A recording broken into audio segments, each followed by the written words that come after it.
Esse ramo ascendente e o ramo posterior do suco do símbolo, eles delimitam uma área grande. Essa área se projeta posteriormente até esse suco chamado suco parieto-occipital. Esse suco parieto-occipital, juntamente com o ramo ascendente do suco do símbolo, formam a área conhecida como pré-cúneus. E o suco parieto-occipital, ele se bifurca em V, formando um outro grande suco chamado de suco calcarino. Entre o suco calcarino e o suco parieto-occipital, nós temos uma área cuneiforme conhecida como cúneus. Já no lobo occipital, em torno do suco calcarino, nos lábios do suco calcarino, nas bordas do suco calcarino, nós temos a área visual primária, também denominada de área calcarina, que ela tem uma correspondência direta com as fibras que saem da retina, que podem ser inclusive mapeadas em termos de chegadas de neurônios nessa região. Bom, após o estudo da face medial, a gente vai estudar a face inferior. Normalmente o encéfalo, com todos os componentes, esse estudo da face inferior ele fica prejudicado pela posição do cerebelo e do tronco, né, que elas estão cobrindo parcialmente a visão. Então, o estudo da face inferior é necessário que você faça um corte, que você retire o monobloco com o tronco e com o cerebelo e expõe então a parte da face inferior. Eu estava comentando que o suco do corpo caloso ele se continua inferiormente e ele passa a chamar inferiormente de suco do hipocampo, a continuação inferior do suco do corpo caloso.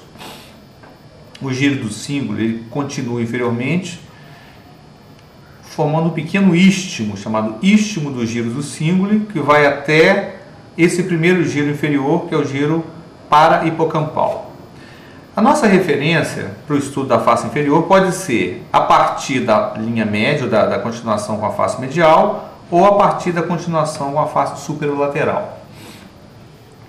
Se a gente estudar a continuação com a face superolateral, nós vamos observar que o giro temporal inferior continua com a face inferior. Anteriormente eu tinha relatado a continuidade do giro frontal superior.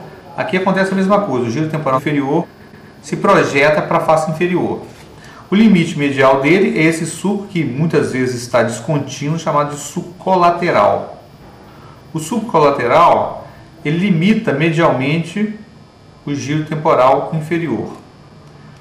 Um outro suco paralelo ao suco colateral é esse suco aqui, que é o suco occipito temporal. Ele vai delimitar com o suco colateral esse pequeno giro, chamado de giro occipito temporal lateral. Ele vai desde o lobo temporal até o lobo occipital, daí o seu nome, occipito temporal. Esse suco occipito temporal, ele é paralelo ao suco do hipocampo e a continuação do suco parieto-occipital. Então ele delimita uma área com o suco do hipocampo, com o suco parieto-occipital, quer dizer, um giro, que é um giro desdobrado em duas posições. A porção mais posterior dele é chamada de giro occipito temporal medial, lembra que esse aqui é o lateral, occipito temporal lateral, essa parte é o occipito temporal medial. E na parte mais anterior, ele se limita com a continuação do giro do símbolo, um giro chamado de giro para-hipocampal. Abaixo desse giro nós temos a estrutura do hipocampo, por isso para-hipocampal, ao lado do hipocampo. O marco limite entre o occipito temporal medial e o para-hipocampal é exatamente o istmo do giro do símbolo que eu tinha acabado de falar aquela hora. A parte posterior ao istmo é o occipito temporal medial, a parte anterior é para-hipocampal. Essa diferença ela é tanto anatômica quanto funcional. O para-hipocampal está ligado ao sistema límbico, ao circuito de papéis, e o occipito temporal medial está ligado às estruturas visuais do lobo occipital. Um dado interessante, aumentando o foco nesse ponto, a gente pode observar que existe um pequeno suco chamado de suco renal.